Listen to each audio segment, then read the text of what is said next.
સૌપ્રથમ તો આજની આ પ્રેસ વાર્તામાં તમામ મારા પ્રેસ અને ઇલેક્ટ્રોનિક મીડિયાના મિત્રોનું આ તકે હું ખૂબ ખૂબ સ્વાગત કરું છું, આપનો ખૂબ ખૂબ આભાર વ્યક્ત કરું છું। આજની આ પ્રેસ વાર્તામાં મારી સાથે એસએફના પ્રમુખ ધાર્મિકભાઈ માથુકિયા અને હું ગુજરાત પ્રદેશ યુવા પ્રમુખ આમ આદમી પાર્ટી બ્રિજરાજ સોલંકી। વાત એ કરવાની છે કે જે રીતના આ દેશની અંદર નીટનો પેપર લીક થયો અને એના કારણે નિર્દોષ 22 કરતા પણ વધારે વિદ્યાર્થીઓએ આત્મહત્યા કરી, ત્યારબાદ કોકરોચ જનતા પાર્ટીના આંદોલન થકી ધર્મેન્દ્ર પ્રધાનનું ગઈકાલે જ રાજીનામું આવ્યું, ત્યારે હું દેશના તમામ યુવાનો, વિદ્યાર્થીઓ, તમામ લોકોએ જેમણે આ આંદોલનમાં સહભાગી બનીને આ આંદોલનને મજબૂત કરવાનું કામ કર્યું, એ તમામ લોકોને આ તકે હું ખૂબ ખૂબ અભિનંદન પાઠવું છું, આભાર વ્યક્ત કરું છું। संघर्षों के साए में इतिहास हमारा पलता है, जिस और जवानी चलती है उस और जमाना चलता है। आ जीत भारत देशनी लोकतंत्रनी जीत छे, आ जीत भारत देशना संविधाननी जीत छे અને આ જીત ભારત દેશના યુવાનોની, વિદ્યાર્થીઓની અને જેન ઝીની જીત છે। ત્યારે જે લોકોએ આ આંદોલનમાં સોશિયલ મીડિયાના માધ્યમથી કે ગ્રાઉન્ડ ઝીરો ઉપર આખા દેશની અંદર વિરોધ પ્રદર્શન નોંધાવ્યું, જે લોકોએ આ મહાયજ્ઞની અંદર પોતાની જાતની આહુતિ આપી, એ તમામ લોકોને આ તકે હું આમ આદમી પાર્ટી ગુજરાત પ્રદેશના યુવા પ્રમુખ તરીકે વંદન સાથે અભિનંદન પાઠવું છું, એમના ચરણોમાં નતમસ્તક વંદન કરું છું। પરંતુ વાત એ છે કે જ્યારે ગાંધીનગર મુકામે, સત્યાગ્રહ છાવણી મુકામે જે રીતના બિન રાજકીય આંદોલન ગુજરાત કોકરોચ આંદોલનના નામે અમે વિરોધ નોંધાવા ગયા, આંદોલન કરવા માટે ગયા, ત્યારે ગાંધીનગર અને અમદાવાદની પોલીસ દિવસ રાત છેલ્લા 2 દિવસ સુધી અમારા જેવા આંદોલનકારીઓને, ક્રાંતિકારીઓને જે આંદોલનમાં સહભાગી બનવાના હતા એમને પકડવા માટે મહેનત કરી રહી હતી। ભારતીય જનતા પાર્ટી ગુજરાત સરકારના ગૃહમંત્રી હર્ષ સંઘવીના ઈશારા ઉપર અમને ડિટેન કરવામાં આવ્યા અને જે રીતના ત્યારબાદ આપ સૌએ જોયો હશે કે મીડિયાના માધ્યમથી એઆઈ ઓડિયો મારો અને ધાર્મિકભાઈ માથુકિયાનો જે રીતના ફેક એઆઈ ઓડિયો આ ભારતીય જનતા પાર્ટીની આઈટી ટીમે જે વાયરલ કર્યો છે, એ ઓડિયો સાંભળીને તમામ લોકોને ખ્યાલ આવી ગયો, નાના છોકરાઓને પણ ખ્યાલ આવી જાય કે અવાજ મારો નથી, આ બનાવટી ઓડિયો છે। અમે 1 જ મિનિટની અંદર જે થર્ડ પાર્ટી એપ્લિકેશન, જે એઆઈ વિડીયો હોય, એઆઈ ઓડિયો હોય કે એઆઈ ફોટોગ્રાફ હોય, એને સ્પષ્ટ કરતું એક એપ્લિકેશન છે, એ એપ્લિકેશનના માધ્યમથી 1 જ મિનિટની અંદર અમે આ સ્પષ્ટ કરી નાખ્યું, અમે આ જનતા વચ્ચે મૂકી દીધું કે આ અમારો અવાજ નથી, આ એઆઈ થી બનાવેલો ઓડિયો છે। પરંતુ દુઃખની વાત એ છે કે ગુજરાતની અંદર 11 જેટલા મીડિયા જેમણે સ્પષ્ટીકરણ કર્યા વગર, ક્યાંય જાણ્યા કે જોયા વગર મને બદનામ કરવા માટે, કોકરોચ જનતા પાર્ટીના ગુજરાતના યુવાનોને બદનામ કરવા માટે, આ આંદોલનને કચડી નાખવા માટે આ જે કાવતરું રચવામાં આવ્યું છે, એ મીડિયાના લોકોએ પણ સ્પષ્ટીકરણ કર્યા વગર મીડિયા સમક્ષ મૂક્યું છે। એ મીડિયા કર્મીઓને મારી નમ્ર અપીલ છે, વિનંતી છે, એક રિક્વેસ્ટ છે કે તમે તાત્કાલિક ધોરણે અમને જાણ કરો કે આ ઓડિયો તમારી પાસે ક્યાંથી આવ્યો, તમને કોણે આ ઓડિયો મોકલ્યો, શું હર્ષ સંઘવી આ ઓડિયો તમને મોકલ્યો, બીજેપીના આઈટી સેલે તમને આ ઓડિયો મોકલ્યો? અમારે જાણવું છે કે તમારી પાસેથી આ ઓડિયો ક્યાંથી આવ્યો। અને તમામ લોકો, જેટલા પણ મીડિયાએ આ ફેક એઆઈ ઓડિયો પોતાના ન્યૂઝ ચેનલના માધ્યમથી ચલાવ્યો છે, એમને મારી રિક્વેસ્ટ છે કે તાત્કાલિક ધોરણે આ જે ખોટી ખબર છે, આ જે ફેક એઆઈ ઓડિયો છે, એને પાછો ખેંચી લેવામાં આવે, એને ડિલીટ કરી નાખવામાં આવે।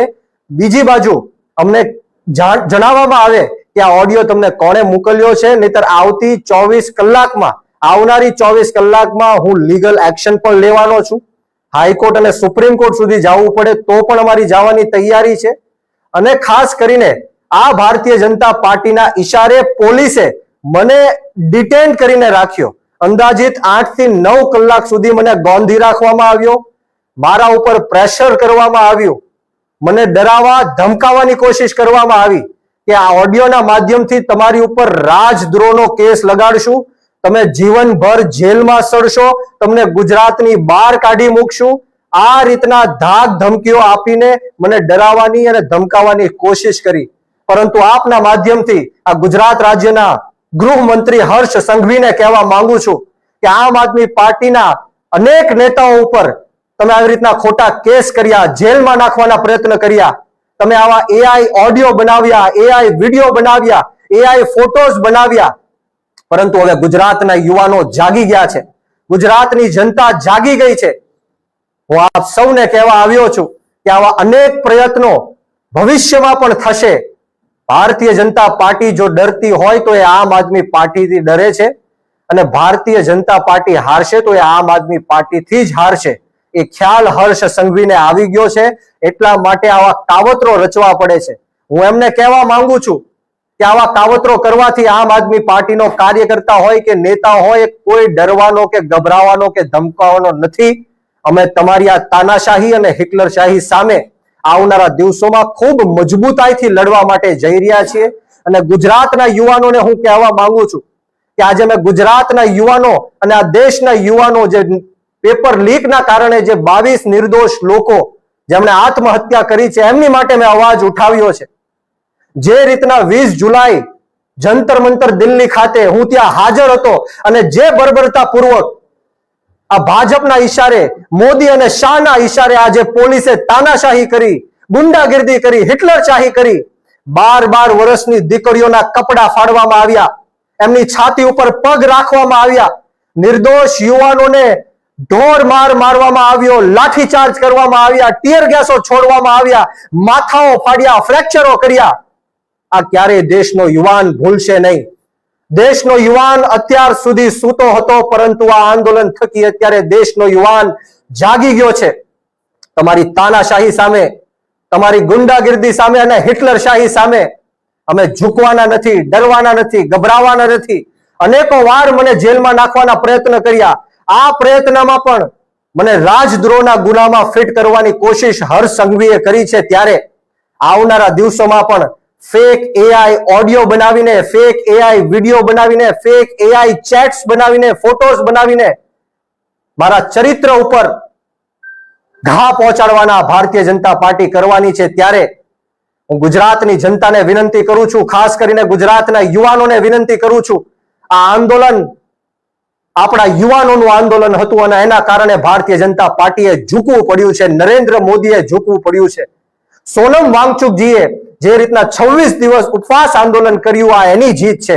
ત્યારે ગુજરાતના યુવાનોને પણ હું વિનંતી કરું છું કે 34 જેટલા પેપરો લીક થયા, પરંતુ આજ દિન સુધી કોઈ આરોપીને જેલની પાછળ ધકેલવામાં નથી આવ્યો. ગુજરાતના યુવાનોએ જાગવું પડશે.